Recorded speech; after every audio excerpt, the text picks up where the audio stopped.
Wakanda, outside Bernanzana. All comms were down. The last thing Okoye heard from her king was that the Dora Milaje should come to his aid. She did not know what was wrong, but the urgency in his voice scared her. General Okoye, what are we? Shh. She was a great warrior not only because of her strength, but also her awareness. She knew everything around her, as if her nerves extended into the vines of the jungle. She saw the python curling around a branch. She heard the rusty chirrup of the clawed frog. She smelled the bubbling pockets of methane. She clocked 1,000 other observations in the space of a few seconds, but it was the lack of a certain sensory detail that narrowed her attention. The birds in the canopy were silent. Nala. Where is she? Eyes up. Daramiraji, clustered together, back to back.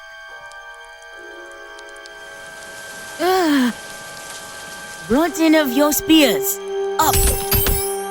Fire electrical discharge. Now.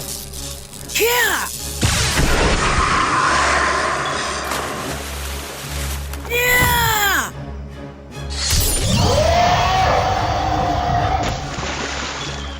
Whatever that thing is, there are more of them.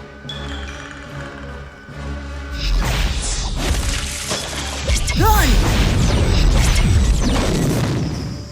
T'Challa awoke to darkness and the sound of thunder in the distance. It took him a moment to orient his bruised brain. He didn't know he had been struck by several plasma blasts directed at his skull. He only knew that he would be dead if not for the Panther habit. His memories were solidifying. The cloaked presence in the sky, the dead flock of birds. One of the last things he had done before climbing into the jungle canopy to investigate further was hail the Dora Milaje on the comms. Okoye! What in the name of bust? Now his enemy had a face. No, Nala. The tech in his suit had been compromised, but he didn't need his comms or microphones to hear the scream. I'm coming! A wire mesh not only bound her to the tree, but it steadily tightened to cut through flesh and bone. He didn't recognize the species or the technology of this invader, but he knew they could bleed. He knew vibranium was stronger. Where are they? They are nowhere, my queen. But they are everywhere.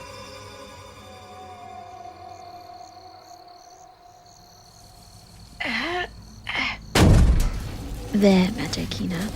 We're all right. But I'm not certain I can say the same for Wakanda. Princess Shuri, what has happened? Someone on the comms cried out for help. Then everything went quiet, and we were locked out of the perimeter shield.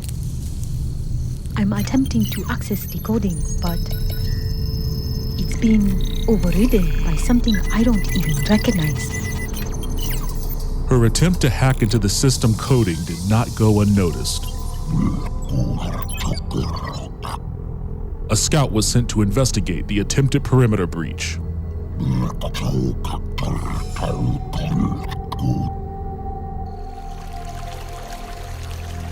Perhaps I can help us understand what is happening.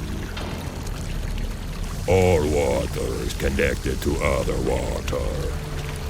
It shares its stories with me. Shuri. What? What is it you see, Majai Kina? I see the death of Wakanda. Shuri had worried about the ruin that existed outside of Wakanda, but the kingdom was collapsing from the inside. Something has come for us. A horror I don't recognize. I'll get us back in. I have to.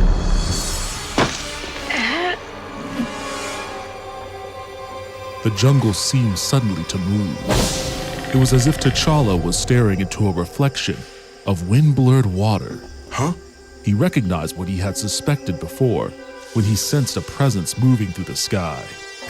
They were facing an enemy outfitted with cloaking technology, and he aimed to disable it. He had always thought he would have to protect Wakanda from the United States, Russia, China, a world power. But this threat came from beyond. It was a relief to see that this creature, though outfitted with technology that might surpass even Wakanda's, was still subject to the laws of tooth and claw. Now, you are the prey. T'Challa would have preferred to imprison and interrogate this hunter, this warrior, this thing. But the old crocodile might not survive his mercy, and the Black Panther was sworn to protect all of Wakanda. My king, when they attacked, we forgot our training. Everyone scattered. There is no time for regret. We must gather again. Those of us still alive. The Yatta listened, and he watched. The Black Panther had quickly disposed of one of his clan warriors, and he had survived 3 plasma blasts to the head.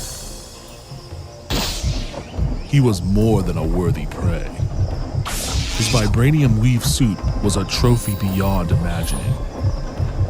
A vibranium spear, the weapon his brother had defeated him with, had started this all.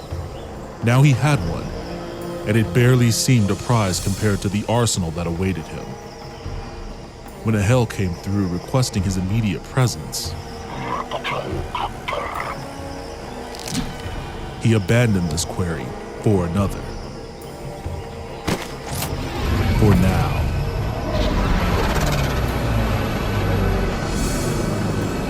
He was of 2 warring minds, excited by the novelty of the hunt, while trying to focus on the reason his clan had come here. Vibranium. God metal. The belly of the mountain was full of it. A greed took hold of him then. He imagined armor, weapons, and warships. He imagined a throne. He imagined his father and brother, shamed and bloodied. The patient reclamation of his honor was before him. The brief, violent pleasure of hunting the